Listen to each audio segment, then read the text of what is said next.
ಸರ್ವಸ್ವರೂಪೇ ಸರ್ವೇಶಿ ಸರ್ವಶಕ್ತಿ ಸಮನ್ವಿತೆ ಬಹ್ಯಭ್ಯಸ್ತ್ರಾಹಿನೋ ದೇವಿ ದುರ್ಗೇ ದೇವಿ ನಮೋಸ್ತುತೆ. ನಮಶ್ಚಂಡಿಕಾಹಿ ಶ್ರೀ ಗುರುಭ್ಯೋ ನಮಃ. ಎಲ್ಲ ಆತ್ಮೀಯ ವೀಕ್ಷಕರಿಗೆ ಪ್ರೇಕ್ಷಕರಿಗೆ ನಮಸ್ಕಾರ. ದೀಪಾವಳಿಯ ಪರ್ವಕಾಲದಲ್ಲಿ ನರಕ ಚತುರ್ದಶಿಯ ಬಗ್ಗೆ ನಾವು ತಿಳಿದುಕೊಳ್ಳೋಣ. ಯಾಕೆಂದರೆ ತುಂಬ ಪ್ರಮುಖವಾಗಿರತಕ್ಕಂಥದ್ದು, ಅಲಕ್ಷ್ಮಿಯನ್ನು ಪರಿಹಾರ ಮಾಡತಕ್ಕಂಥದ್ದು ಮತ್ತು ನಮ್ಮ ಜೀವನದ ಉದ್ದಕ್ಕೂ ಸುಖವನ್ನು ಕೊಡ್ತಕ್ಕಂತಹ ಒಂದು ವಿಶೇಷವಾದಂತಹ ಪರ್ವಕಾಲ ಅಂದರೆ ಅದು ದೀಪಾವಳಿಯ ನರಕ ಚತುರ್ದಶಿಯ ದಿವಸದ ಆಚರಣೆ ಅಂಥೇಳಿ ಹೇಳಬಹುದು. ಯಾಕೆ ಅಂದರೆ ಇವತ್ತು ತುಂಬ ಈ ನರಕ ಚತುರ್ದಶಿಯ ದಿವಸ ಪ್ರಮುಖವಾದಂತಹ ಕಲಾಪ ಅಂತಂದರೆ ಅದು ಅಭ್ಯಂಗ ಸ್ನಾನ ಅಥವಾ ಅಭ್ಯಂಜನ ಸ್ನಾನ. ಎಣ್ಣೆಯನ್ನು ಶರೀರಕ್ಕೆ ಲೇಪಿಸಿಕೊಂಡು ಸ್ನಾನವನ್ನು ಮಾಡತಕ್ಕಂತಹ ಒಂದು ವಿಶೇಷವಾದಂತಹ ದಿನ. ಜೊತೆಯಲ್ಲಿ ಯಮತರ್ಪಣವನ್ನು ಕೊಡತಕ್ಕಂಥದ್ದು, ಯಮಧರ್ಮರಾಜನನ್ನು ಪೂಜೆ ಪ್ರಾರ್ಥನೆ ತರ್ಪಣದೊಂದಿಗೆ ಪ್ರಾರ್ಥಿಸಿ ದೀರ್ಘಾಯುಷ್ಯವನ್ನು ಪಡೆದುಕೊಂಡತಕ್ಕಂಥದ್ದು, ಅಪಮೃತ್ಯು ಪೀಡೆಯಿಂದ ಅಥವಾ ಆ ಭಯದಿಂದ ನಿವಾರಣೆ ಆಗತಕ್ಕಂತಹ ದಿನ. ಜೊತೆಯಲ್ಲಿ ವಿಶೇಷವಾಗಿ ಆ ಲೋಕಕಂಟಕನಾಗಿರ್ತಕ್ಕಂತಹ ನರಕಾಸುರನ ಸಂಹಾರ ಆಗಿರತಕ್ಕಂತಹ ವಿಶೇಷವಾದಂತಹ ಪುಣ್ಯಕಾಲ ಆಗಿರುವುದರಿಂದ ನರಕಾಂತಕನಾದಂತಹ ಶ್ರೀಕೃಷ್ಣನನ್ನು ಪೂಜೆ ಮಾಡತಕ್ಕಂತಹ ವಿಶೇಷವಾದಂತಹ ದಿವಸವೂ ನರಕ ಚತುರ್ದಶಿಯ ದಿವಸ. ಜೊತೆಯಲ್ಲಿ ಪಿತೃಗಳಿಗೆ ನಾವು ದಾರಿಯನ್ನು ತೋರಿಸ್ತಕ್ಕಂತಹ ಒಂದು ವಿಧಿವಿಧಾನಗಳನ್ನು, ಕೊಳ್ಳಿ ದೀಪ ಉಲ್ಕೆಗಳನ್ನು ಹಚ್ಚಿ ಆ ಮೂಲಕ ಪಿತೃದೇವತೆಗಳನ್ನು ಪ್ರಾರ್ಥನೆಯನ್ನು ಮಾಡಿ ಅವರಿಗೆ ಸ್ವರ್ಗಲೋಕವನ್ನು ದೊರೆಸಿಕೊಡತಕ್ಕಂತಹ ಒಂದು ವಿಶೇಷವಾದಂತಹ ದಿವಸವೂ ಕೂಡ ಇವತ್ತಿನ ದಿವಸೇ ಆಗಿರತಕ್ಕಂಥದ್ದು. ಆದ್ದರಿಂದ ದೇವತಾ ಕಾರ್ಯ ಮತ್ತು ಪಿತೃಕಾರ್ಯ, ಪಿತೃಗಳ ಪೂಜೆ ದೇವತಾ ಪೂಜೆ ಎರಡೂ ವಿಧಿವಿಧಾನಗಳನ್ನು ಹೊಂದಿರತಕ್ಕಂಥದ್ದು ನರಕ ಚತುರ್ದಶಿ ಅಂಥೇಳಿ ನಾವು ಹೇಳಬಹುದು. ಅದರಲ್ಲೂ ಈ ದಿವಸ ತುಂಬ ಪ್ರಮುಖವಾಗಿರತಕ್ಕಂಥದ್ದು. ಪ್ರಮುಖವಾಗಿ ನಾವು ಅಭ್ಯಂಜನ ಸ್ನಾನಕ್ಕೆ ವಿಶೇಷವಾದಂತಹ ಮಹತ್ವವನ್ನು ಕೊಟ್ಟಿದ್ದಾರೆ. ಯಾಕೆ ಬೇರೆ ದಿವಸ ನಾವು ಮಾಡತಕ್ಕಂತಹ ಸ್ನಾನಕ್ಕೂ, ಎಣ್ಣೆಯನ್ನು ಲೇಪಿಸಿಕೊಂಡು ಮಾಡತಕ್ಕಂತಹ ಸ್ನಾನಕ್ಕೂ ಅಥವಾ ಇವತ್ತು ಮಾಡತಕ್ಕಂತಹ ಸ್ನಾನಕ್ಕೆ ಯಾಕೆ ಇಷ್ಟೊಂದು ಮಹತ್ವ ಅಂತೇಳಿ ತಿಳಿದುಕೊಂಡು ನಾವು ಅದನ್ನು ಅನುಸರಿಸಿದಾಗ ವಿಶೇಷವಾದಂತಹ ಫಲಪ್ರಾಪ್ತಿಯಾಗುತ್ತೆ ಅಂತೇಳಿ ಹೇಳಬಹುದು. ಬೇರೆ ದಿವಸಗಳಲ್ಲಿ ನಾವು ಮಾಡತಕ್ಕಂತಹ ಸ್ನಾನಕ್ಕೂ, ಪರ್ವಕಾಲಗಳಲ್ಲಿ ಮಾಡತಕ್ಕಂತಹ ಸ್ನಾನಕ್ಕೂ, ಜೊತೆಯಲ್ಲಿ ವಿಶೇಷವಾದಂತಹ ಸ್ಥಳಗಳಲ್ಲಿ ನಾವು ಮಾಡತಕ್ಕಂತಹ ಸ್ನಾನಕ್ಕೂ ವ್ಯತ್ಯಾಸ ಇದೆ. ಆದ್ದರಿಂದ ಅದನ್ನು ನಾವು ಪ್ರಮುಖವಾಗಿ ತಿಳಿದುಕೊಳ್ಳಬೇಕು. ಗ್ರಹಣದ ಸಮಯದಲ್ಲಿ ಮಾಡತಕ್ಕಂತಹ ಸ್ನಾನಕ್ಕೆ ಬೇರೆ ಫಲ, ತೀರ್ಥಯಾತ್ರೆಗೆ ಹೋದಂತಹ ಪುಣ್ಯಕ್ಷೇತ್ರಗಳಲ್ಲಿ, ನದಿಯಲ್ಲಿ ಅಥವಾ ಸಮುದ್ರದಲ್ಲಿ, ಸರೋವರದಲ್ಲಿ, ತೀರ್ಥಕುಂಡಗಳಲ್ಲಿ ನಾವು ಮಾಡತಕ್ಕಂತಹ ಸ್ನಾನಕ್ಕೆ ಬೇರೆ ರೀತಿಯಾದಂತಹ ಫಲ ಹೀಗೆ ಇರುತ್ತೆ. ಈ ನರಕ ಚತುರ್ದಶಿಯ ದಿವಸ ನಾವು ವಿಶೇಷವಾಗಿ ಮಾಡತಕ್ಕಂತಹ ತೈಲ ಲೇಪಿತವಾಗಿ ಮಾಡತಕ್ಕಂತಹ ಸ್ನಾನಕ್ಕೆ ಯಾಕೆ ಅಷ್ಟೊಂದು ಮಹತ್ವ ಅಂತಂದರೆ, ಈ ಸ್ನಾನ ಅನ್ನತಕ್ಕಂಥದ್ದು ಏನಿದೆ ಅದು ದೇಹವನ್ನು ಶುದ್ಧಿಗೊಳಿಸುತ್ತೆ, ಜೊತೆಯಲ್ಲಿ ಮನಸ್ಸನ್ನು ಕೂಡ ಶುದ್ಧಿಗೊಳಿಸುವ ರೀತಿಯಲ್ಲಿ ನಾವು ಮಾಡಬೇಕಾಗುತ್ತೆ. ಅಂತಹ ಸ್ನಾನಕ್ಕೆ ನಾವು ಉಪಯೋಗಿಸ್ತಕ್ಕಂತಹ ನೀರು ಏನಿದೆ ಅದಕ್ಕೆ ವಿಶೇಷವಾದಂತಹ ಸಾನ್ನಿಧ್ಯ ಅನ್ನತಕ್ಕಂಥದ್ದು ವಿಶೇಷವಾದ ಪರ್ವಕಾಲಗಳಲ್ಲಿ ಇರುತ್ತೆ ಅಂತ ಹೇಳಿ ಶಾಸ್ತ್ರದಲ್ಲಿ ಹೇಳಿದ್ದಾರೆ. ಅದರಿಂದಲೇ ಈ ನರಕ ಚತುರ್ದಶಿಯ ದಿವಸ ತೈಲೇ ಲಕ್ಷ್ಮಿ ಜಲೇ ಗಂಗೆ ಅಂಥೇಳಿ ಹೇಳ್ತಾರೆ. ತೈಲೆ ಅಂದರೆ ಎಣ್ಣೆಯಲ್ಲಿ ಲಕ್ಷ್ಮಿಯ ಆವಾಸ ಸ್ಥಾನ ಅನ್ನತಕ್ಕಂಥದ್ದು ಬರುತ್ತೆ ಅಂತ. ಬೇರೆ ದಿವಸದಲ್ಲಿ ಎಣ್ಣೆ ಅನ್ನತಕ್ಕಂಥದ್ದು, ತೈಲ ಅನ್ನತಕ್ಕಂಥದ್ದು ಕೇವಲ ಎಣ್ಣೆಯೇ. ಆದರೆ ಈ ನರಕ ಚತುರ್ದಶಿಯ ದಿವಸ ತೈಲೆ ಲಕ್ಷ್ಮಿಯ ಒಂದು ಆವಾಸ ಸ್ಥಾನ, ಲಕ್ಷ್ಮಿಯ ಸಾನ್ನಿಧ್ಯ ಅನ್ನತಕ್ಕಂಥದ್ದು ಎಣ್ಣೆಯಲ್ಲಿ ಇರುವುದರಿಂದ ಅದು ಅಲಕ್ಷ್ಮಿಯನ್ನು ಪರಿಹಾರವನ್ನು ಮಾಡುವುದರಿಂದ ನಾವು ದೇಹಕ್ಕೆ ತೈಲವನ್ನು ಲೇಪಿಸಿಕೊಳ್ಳಬೇಕು ಅಂತ ಹೇಳ್ತಾರೆ. ಆಯುರ್ವೇದ ಹಿನ್ನೆಲೆಯನ್ನು ನಾವು ತೆಗೆದುಕೊಂಡರೆ ವರ್ಷಕ್ಕೊಮ್ಮೆಯಾದರೂ ಕೂಡ ನಾವು ತೈಲಾಭ್ಯಂಜನವನ್ನು ಮಾಡುವುದರಿಂದ ದೇಹ ಪುಷ್ಟಿಗೊಳ್ಳುತ್ತೆ ಅನ್ನತಕ್ಕಂಥದ್ದನ್ನು ಹೇಳಿದ್ದಾರೆ. ಪ್ರತಿಯೊಂದು ಹಬ್ಬದ ಆಚರಣೆಯಲ್ಲಿ ಧಾರ್ಮಿಕವಾದಂತಹ ಕಾರಣ, ಆಧ್ಯಾತ್ಮಿಕವಾದಂತಹ ಔನ್ನತ್ಯ ಮತ್ತು ದೇಹ ದಾರ್ಢ್ಯತೆ ಅನ್ನತಕ್ಕಂಥದ್ದು ಮೂರೂ ಕೂಡ ನಮ್ಮ ಪ್ರತಿಯೊಂದು ಹಬ್ಬದಲ್ಲಿಯೂ ಕೂಡ ಒಳಗೊಂಡಿರುತ್ತೆ.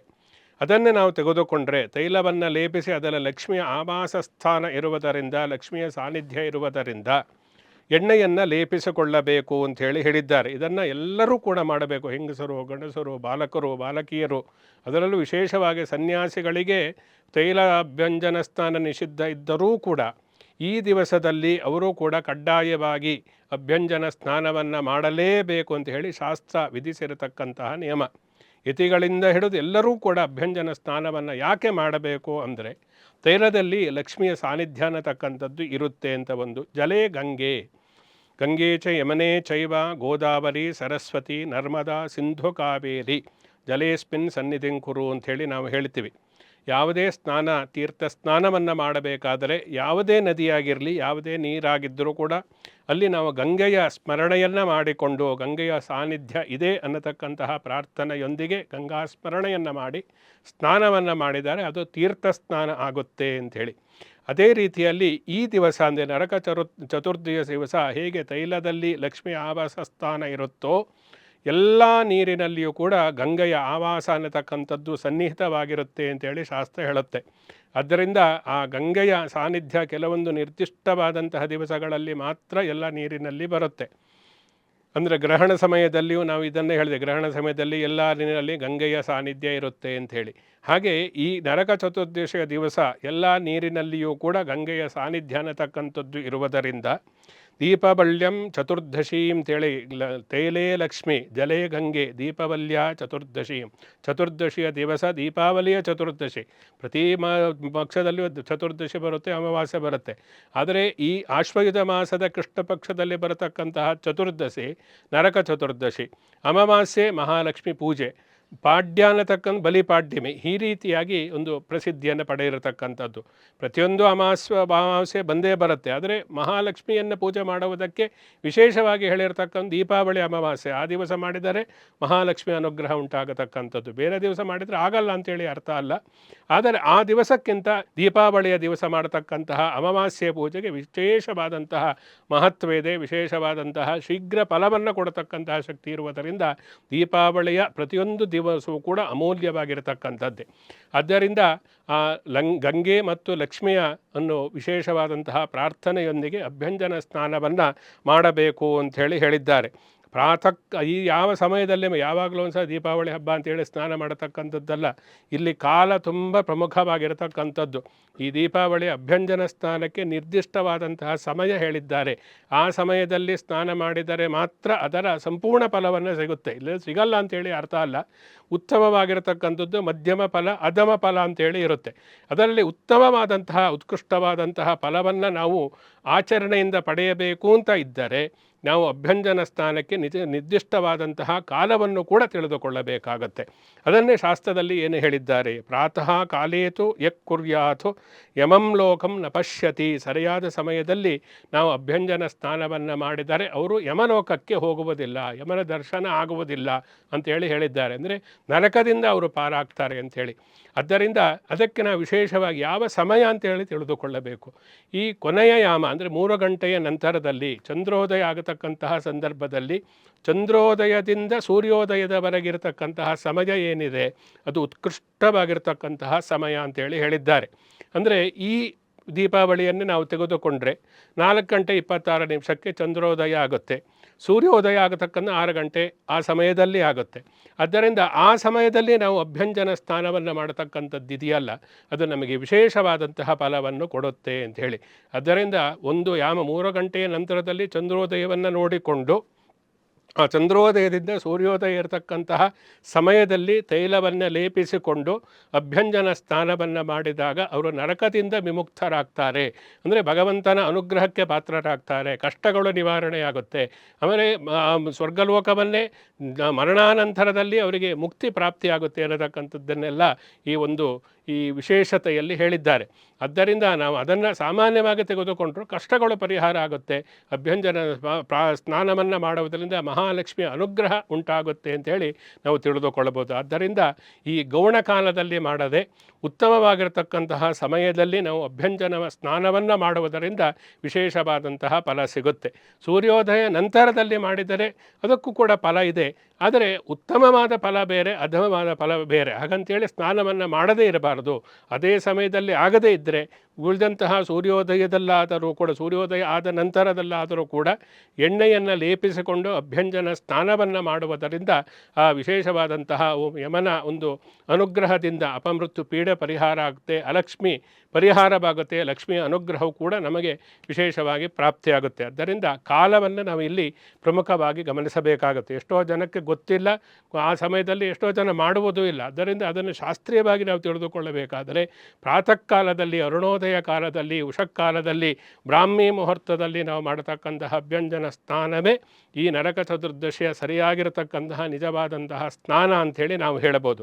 ಆದ್ದರಿಂದ ಈ ಸ್ನಾನದ ಒಂದು ಮಹತ್ವವನ್ನು ತಿಳಿದುಕೊಂಡು ಅದನ್ನು ನಾವು ಆಚರಣೆಯನ್ನು ಮಾಡಬೇಕಾಗುತ್ತೆ. ಜೊತೆಯಲ್ಲಿ ಸಂಕಲ್ಪ, ಮಾನಸಿಕ ಅಲಕ್ಷ್ಮಿ ಪರಿಹಾರಾರ್ಥಂ, ಅಲಕ್ಷ್ಮಿ ಅನ್ನತಕ್ಕಂಥದ್ದು ಪರಿಹಾರ ಆಗಲಿ ಅನ್ನತಕ್ಕಂತಹ ಕಾರಣದಿಂದ ಅಭ್ಯಂಜನ ಸ್ನಾನವನ್ನು ಮಾಡುತ್ತಿದ್ದೇನೆ ಅಂತೇಳಿ ಸಂಕಲ್ಪವನ್ನು ಹೇಳಿಕೊಂಡು ಸ್ನಾನವನ್ನು ಮಾಡಬೇಕು ಅಂತ ಹೇಳಿ ಇದೆ. ಜೊತೆಯಲ್ಲಿ ಒಂದು ವಿಶೇಷವಾಗಿ ಯಾವತ್ತೂ ಕೂಡ ದೀಪಾವಳಿ ಬರುತ್ತೆ, ದೀಪವನ್ನು ಹಚ್ಚತಾಗ ಇನ್ನೂ ಇದೆಲ್ಲ ಪ್ರಾತಃ ಕಾಲದಲ್ಲಿ ಮಾಡತಕ್ಕಂಥದ್ದು. ಜೊತೆಯಲ್ಲಿ ಇನ್ನೂ ಕೆಲವೊಂದು ಆಚರಣೆಗಳು ಇದೆ. ಕಾರೀಟ ಅನ್ನತಕ್ಕಂತಹ ಹಣ್ಣನ್ನು ತುಳಿತಕ್ಕಂಥದ್ದು, ಅಂದರೆ ತುಂಬ ಕಹಿಯಾಗಿರ್ತಕ್ಕಂತಹ ಹಣ್ಣು, ಅದನ್ನು ತುಳಿದು ಮೆಟ್ಟತಕ್ಕಂಥದ್ದು. ಜೊತೆಯಲ್ಲಿ 14 ವಿಧವಾದಂತಹ ತರಕಾರಿಗಳನ್ನು ಅವತ್ತು ದಿವಸ ಸೇವಿಸಬೇಕು, ನರಕ ಚತುರ್ದಶಿಯ ದಿವಸ ಅಂತೇಳಿ ಹೇಳ್ತಾರೆ. ಅಂದರೆ ನರಕದ ಒಂದು ದರ್ಶನದ ಪರಿಹಾರಕ್ಕೋಸ್ಕರ 14 ವಿಧವಾದಂತಹ ತರಕಾರಿಗಳು, ಅದರಲ್ಲಿ ಪ್ರಮುಖವಾಗಿ ಚಿನ್ನಿಕಾಯಿ ಅಥವಾ ಸಿಹಿ ಕುಂಬಳಕಾಯಿಯಿಂದ ಕೆಲವೊಂದು ಪದಾರ್ಥಗಳನ್ನು ಮಾಡಿ ಆ ಮೂಲಕ ಅದು ನರಕಾಸುರನಿಗೆ ನೈವೇದ್ಯವನ್ನು ಮಾಡಿ ಸ್ವೀಕರಿಸ್ತಕ್ಕಂತಹ ಪದ್ಧತಿಯೂ ಕೂಡ ಇದೆ. ಆದ್ದರಿಂದ ಈ ನರಕ ಚತುರ್ದಶಿಯ ದಿವಸ ಅಭ್ಯಂಜನ ಸ್ನಾನ ಇದಕ್ಕೆ ಯಾಕೆ ಮಾಡಬೇಕು ಅನ್ನತಕ್ಕಂಥ ಇದರ ಹಿನ್ನೆಲೆ ಏನು ಅಂತ ನಾವು ತಿಳಿದುಕೊಂಡಾಗ ಈ ಶ್ರೀಕೃಷ್ಣಾವತಾರದ ಸಮಯದ ಕಥೆಯನ್ನು ನಾವು ನೆನಪಿಸಿಕೊಳ್ಳಬೇಕಾಗುತ್ತೆ. ಈ ನರಕಾಸುರನ ಒಂದು ಸಂಹಾರ, ಆ ಸಂಹಾರದ 16,000 ಕನ್ಯೆಯರನ್ನು ಬಿಡುಗಡೆಯನ್ನು ಮಾಡಿರತಕ್ಕಂತಹ ಒಂದು ಸುಸಂದರ್ಭ, ಆ 16,000 ಕನ್ಯೆಯರನ್ನು ತಾನು ಸ್ವೀಕಾರ ಮಾಡಿರ್ತಕ್ಕಂತಹ ಒಂದು ವಿಶೇಷವಾದಂತಹ ಅನುಗ್ರಹ, ಶ್ರೀಕೃಷ್ಣನಿಂದ ಅವರಿಗೆ ಅನುಗ್ರಹ ಪ್ರಾಪ್ತಿ, ಇದೆಲ್ಲವೂ ಕೂಡ ಈ ನರಕ ಚತುರ್ದಶಿಯ ದಿವಸದ ಒಂದು ಸಂಭ್ರಮದ ಆಚರಣೆ ಅಂತೇಳಿ ಹೇಳುವ. ದೀಪವನ್ನು ಹಚ್ಚತಕ್ಕಂಥದ್ದು, ವಿಶೇಷವಾದ ವಿನೋದಗಳನ್ನು, ಪಟಾಕಿಯನ್ನು ಹಚ್ಚತಕ್ಕಂಥ, ಇವೆಲ್ಲವೂ ಕೂಡ ದೀಪಾವಳಿಯಲ್ಲಿ ಸಹಜವಾಗಿ ಮಾಡ್ತಾರೆ. ಪಟಾಕಿ ಹಚ್ಚತಕ್ಕಂಥದ್ದಕ್ಕೆ ವಿಶೇಷವಾದಂಥ ಅರ್ಥ ಇದೆ. ಸುಮ್ಮನೆ ಮನರಂಜನೆಗೆ ಪಟಾಕಿಯನ್ನು ಹಚ್ಚತಕ್ಕಂಥದ್ದಲ್ಲ. ಆ ಪಟಾಕಿಯನ್ನು ನಾವು ಹಚ್ಚುವುದರಿಂದ ಅದರಿಂದ ಉಂಟಾಗತಕ್ಕಂತಹ ಶಬ್ದ ಏನಿದೆ ಈ ಮಂತ್ರಶಾಸ್ತ್ರದಲ್ಲೇ ಬರುತ್ತೆ. ಅಸ್ಥಾಯ ಪಟೋ ಔಷಟೋ ಪಟೋ ಅನ್ನತಕ್ಕಂಥದ್ದೆಲ್ಲ ಬೀಜಾಕ್ಷರಗಳು ಬರುತ್ತೆ. ಅಂದರೆ ಆ ಶಬ್ದದಿಂದ ಎಷ್ಟೋ ಅದಕ್ಕೆ ಸಂಬಂಧಪಟ್ಟಂತಹ ದುಷ್ಟಶಕ್ತಿಗಳೆಲ್ಲವೂ ಕೂಡ ನಿವಾರಣೆ ಆಗುತ್ತೆ ಅಂತ ಹೇಳಿ, ಆ ಶಬ್ದಕ್ಕೆ ಭಯಪಟ್ಟು ಹೋಗತಕ್ಕ ದುಷ್ಟಶಕ್ತಿಗಳು ಎಷ್ಟೋ ಇರುತ್ತೆ. ಜೊತೆಯಲ್ಲಿ ಕಲುಷಿತವಾದಂತಹ ವಾತಾವರಣವನ್ನು ಶುಚಿಗೊಳಿಸ್ತಕ್ಕಂತಹ ಒಂದು ವಿಶೇಷವಾದಂತಹ ಒಂದು ಲಕ್ಷಣವೂ ಕೂಡ ಹಿಂದಿನ ಕಾಲದ ಒಂದು ಪಟಾಕಿ ಸಿಡಿಮದ್ದುಗಳಿಗೆ ಇತ್ತು. ಆದ್ದರಿಂದ ಈ ರಾಸಾಯನಿಕವೆಲ್ಲ ಮಿಶ್ರವನ್ನು ಮಾಡಿದರೆ ಕಲುಷಿತ ವಾತಾವರಣ ಆಗಿಬಿಡುತ್ತೆ. ಅದರಿಂದ ಶುಭ್ರವಾಗಿರತಕ್ಕಂತಹ ಪ್ರಕೃತಿಗೆ ವಿರೋಧ ಇಲ್ಲದೇ ಇರತಕ್ಕಂತಹ ಸಿಡಿಮದ್ದುಗಳನ್ನು ಕೂಡ ಈ ದೀಪಾವಳಿಯ ಸಮಯದಲ್ಲಿ ಸುಡತಕ್ಕಂತಹ ಸಂದರ್ಭ ಅದೆಲ್ಲವೂ ಕೂಡ ಹಿಂದಿನಿಂದ ನಡೆದುಕೊಂಡು ಬಂದಿರತಕ್ಕಂಥದ್ದು. ಆದ್ದರಿಂದ ಇದನ್ನು ಕೂಡ ನಾವು ಸಂಭ್ರಮ ಆಚರಣೆ ಅಂತ ಹೇಳ್ತೀವಿ. ಈ ನರಕಾಸುರ ಅಂತ ಲೋಕಕಂಟಕ ಪ್ರಾಯನಾಗಿದ್ದ, ಸ್ವರ್ಗಲೋಕವನ್ನು ವಶಪಡಿಸಿಕೊಂಡಿದ್ದ, ಭೂಲೋಕದಲ್ಲಿ ಈ ಯಜ್ಞಯಾಗಾದಿಗಳಿರ್ಬೋದು, ಗೋ ಬ್ರಾಹ್ಮಣ ಯಜ್ಞಯಾಗಾದಿಗಳನ್ನು ಮಾಡತಕ್ಕಂತಹ ಸಜ್ಜನರ ಒಂದು ಕಾಟವನ್ನು ಕೊಡ್ತಾ ಇದ್ದ. ಆ ಕಾರಣದಿಂದ ಶ್ರೀಕೃಷ್ಣ ಅವತಾರದಲ್ಲಿ ತಾನು ಪತ್ನಿ ಸಮೇತನಾಗಿ, ಅಂದರೆ ಸತ್ಯಭಾಮೆಯ ಸಮೇತನಾಗಿ ಹೋಗಿ ಆ ಮೂಲಕ ನರಕಾಸುರನ ಸಂಹಾರವನ್ನು ಮಾಡಿರತಕ್ಕಂತಹ ದಿವಸ ಅಮಾವಾಸ್ಯೆ ಹಿಂದಿನ ದಿವಸ. ಆದ್ದರಿಂದ ಈ ಕಾರಣದಿಂದ ನರಕ ಚತುರ್ದಶಿಯ ದಿವಸ ನಾವು ಆ ಹಬ್ಬದ ಆಚರಣೆಯನ್ನು ಮಾಡುವುದು, ಅಭ್ಯಂಜನ ಸ್ನಾನವನ್ನು ಮಾಡತಕ್ಕಂಥದ್ದು, ಶ್ರೀಕೃಷ್ಣ ನರಕಾಂತಕನಾದಂತಹ ಶ್ರೀಕೃಷ್ಣನನ್ನು ಪೂಜಿಸ್ತಕ್ಕಂಥದ್ದು, ಇವೆಲ್ಲ ನಾವು ಮಾಡಿದಾಗ ಭಗವಂತನು ಸಂಪ್ರೀತನಾಗಿ ನಮಗೆ ಅನುಗ್ರಹವನ್ನು ಮಾಡ್ತಾನೆ ಅಂತೇಳಿ ಹೇಳಿದ್ದಾರೆ. ಆದ್ದರಿಂದ ಈ ನರಕಾಸುರನ ಒಂದು ಸಂಹಾರದ ಪ್ರಮುಖವಾದಂತಹ ವಿಷಯ. ಯಾಕೆಂದರೆ ನರಕಾಸುರ ಸಂಹಾರಕ್ಕೆ ಶ್ರೀಕೃಷ್ಣ ಮತ್ತು ಸತ್ಯಭಾಮೆ ಯಾಕೆ ಒಟ್ಟಿಗೆ ಹೋದರು ಅನ್ನತಕ್ಕಂಥದ್ದು ಇವೆಲ್ಲ ನಾವು ಕಥೆಯನ್ನು ನೋಡಿದಾಗ ನಮಗೆ ಗೊತ್ತಾಗುತ್ತೆ.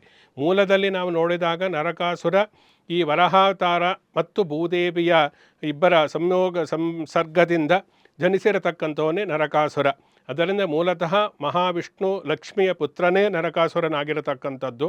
ಆದರೆ ಆ ಸಮಯದಲ್ಲಿ ದಾನವನಾಗಿ ಹುಟ್ಟಿದ್ದರಿಂದ ಅವನ ವರಪ್ರದಾನವೂ ಕೂಡ ಇದ್ದಿದ್ದರಿಂದ ಲೋಕಕಂಟಕನಾಗಿ ಪ್ರವರ್ತಿಸುತ್ತಾ ಇದ್ದರಿಂದ ಅವನ ಸಂಹಾರವನ್ನು ಶ್ರೀಕೃಷ್ಣ ಇನ್ನೊಂದು ಅವತಾರದಲ್ಲಿ ಶ್ರೀಕೃಷ್ಣ ಸತ್ಯಭಾಮೆಯೊಂದಿಗೆ ನರಕಾಸುರನ ಸಂಹಾರವನ್ನು ಮಾಡಿ ಆ ಮೂಲಕ ಲೋಕಕ್ಕೆ ಕಲ್ಯಾಣವನ್ನು ಉಂಟು ಮಾಡಿದ ಅನ್ನತಕ್ಕಂಥದ್ದು ನಮಗೆ ಈ ಪುರಾಣಗಳಲ್ಲಿ ಗೊತ್ತಾಗುತ್ತೆ.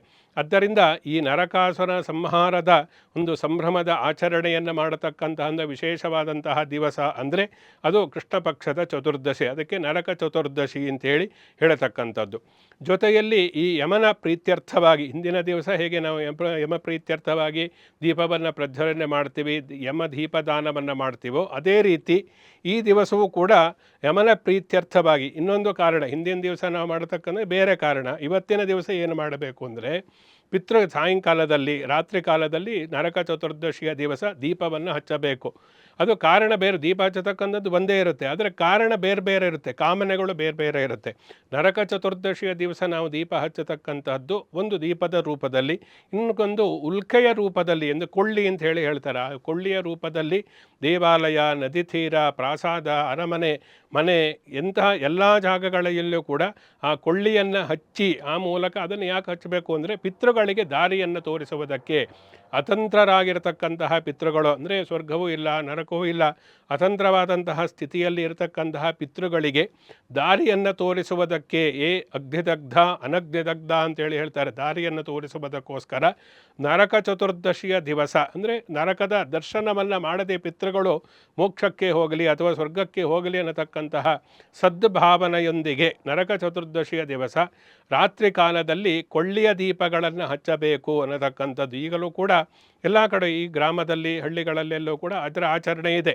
ಹಸುವನ್ನು ಕೊಟ್ಟಿಗೆಯಲ್ಲಿ ಹಚ್ಚತಕ್ಕಂಥದ್ದು, ಮನೆ ಮುಂದೆ ತುಳಸಿ ಗಿಡದ ಪಕ್ಕದಲ್ಲಿ, ಮನೆಯ ಆ ಕಡೆ ಈ ಕಡೆ ಅಷ್ಟ ದಿಕ್ಕುಗಳಲ್ಲಿ ಎಲ್ಲೋ ಕೊಟ್ಲಿಯನ್ನು ಹಚ್ಚಿ ನಿರ್ದಿಷ್ಟವಾದಂತಹ ಘೋಷಣೆಯೊಂದಿಗೆ ನಾವು ದೀಪಾರಾಧನೆಯನ್ನು ಮಾಡತಕ್ಕಂಥದ್ದು ಪ್ರಾದೇಶಿಕವಾಗಿ ಕೆಲವೊಂದು ಕಡೆ ಇವತ್ತಿಗೂ ಕೂಡ ಆಚರಣೆ ಇರತಕ್ಕಂಥದ್ದು ನಾವು ನೋಡ್ತೀವಿ.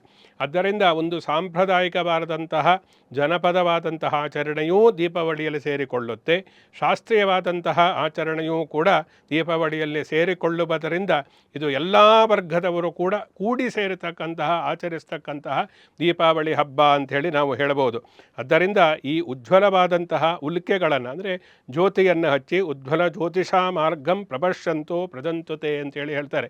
ಪಿತೃಗಳಿಗೆ ವಿಶೇಷವಾಗಿ ಮೋಕ್ಷಕ್ಕೆ ದಾರಿಯಾಗುತ್ತೆ. ಆದ್ದರಿಂದ ನರಕ ಚತುರ್ದಶಿಯ ದಿವಸ ಸಾಯಂಕಾಲದಲ್ಲಿ ಪಿತೃಪ್ರೀತ್ಯರ್ಥವಾಗಿ ಹಾಗೂ ಪಿತೃಗಳಿಗೆ ಅಧಿಷ್ಠಾನ ದೇವತೆಯಾದಂತಹ ಯಮಧರ್ಮರಾಜನ ಪ್ರೀತ್ಯರ್ಥವಾಗಿ ದೀಪವನ್ನು ಹಚ್ಚಬೇಕು. ಹಾಗೆ ದೀಪದಾನವನ್ನು ಕೂಡ ಅವತ್ತಿನ ದಿವಸ ಅವರ ಒಂದು ಪರಮಗತಿಗಾಗಿ ಪಿತೃಗಳ ಪರಮಗತಿಗೋಸ್ಕರ ಮಾಡಬೇಕು ಅನ್ನತಕ್ಕಂಥದ್ದನ್ನು ನರಕ ಚತುರ್ದಶಿಯ ದಿವಸದ ಆಚರಣೆಯಲ್ಲಿ ಹೇಳಿದ್ದಾರೆ. ಆದ್ದರಿಂದ ಈ ನರಕ ಚತುರ್ದಶಿಯ ದಿವಸ ಪ್ರಮುಖವಾಗಿರತಕ್ಕಂಥದ್ದು ಆಚರಣೆ ಅಭ್ಯಂಜನ ಸ್ನಾನ, ಪ್ರಾತಃ ಕಾಲದಲ್ಲಿ ಮಾಡತಕ್ಕಂಥದ್ದು ಯಮದೀಪದಾನ, ತರಕಾರಿಗಳನ್ನು 14 ವಿಧ ತರಕಾರಿಗಳನ್ನು ಸೇವಿಸ್ತಕ್ಕಂಥದ್ದಿರ್ಬೋದು, ಜೊತೆಯಲ್ಲಿ ಪಿತೃಗಳ ಮೋಕ್ಷಕ್ಕಾಗಿ ಉಲ್ಕೆಗಳನ್ನು ಹಚ್ಚರಿಸ್ತಕ್ಕಂಥದ್ದು, ಇವೆಲ್ಲವೂ ಕೂಡ ನರಕ ಚತುರ್ದಶಿಯ ದಿವಸ ನಾವು ಮಾಡತಕ್ಕಂತಹ ಪ್ರಮುಖವಾದಂತಹ ಆಚರಣೆಗಳು.